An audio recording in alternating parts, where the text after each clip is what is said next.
Duk tengok orang je buat kan. Hari ni Siti Nabilah nak tiru resepi sup Anis Nabilah. Macam sedap je tengok no. Yang penting hampa kena pakai daun sup tau. Yang panjang tu bukan yang pendek. Yang pendek tu daun ketumbak orang panggil. Kena blend bawang Holland, bawang putih, halia. Kan nak terlupa blend sekali dengan biji lada putih. Hampa blend sekali tau.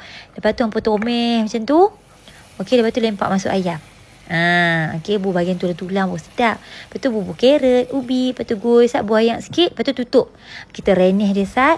Lepas tu bawa bubur ayam. Konsep sup dia kena merenyah. Dia kena api pelan, sederhana macam tu je, jangan kuat sangat. Okey, lepas tu perasakan dengan cube pati ayam, gula garam sikit, bola bawang Holland ni kat nak terlupa, kat nak bubur.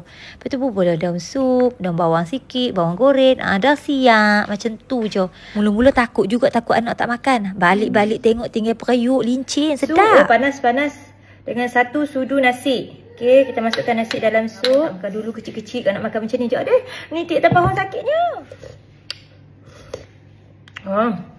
Yang ni kalau demam-demam kau. Hari ni kalut sikit. So sejenis je aku masak. Kita nak berangkat pergi Shah Alam. Event kanak akhir Khamis ni. Apa jangan lupa lah. 13, 14, 15, 16 dekat Shah Alam. Berpeluh ke? Tapi sedap lah weh. Nice. Jangan berpilih tu Ryan lah.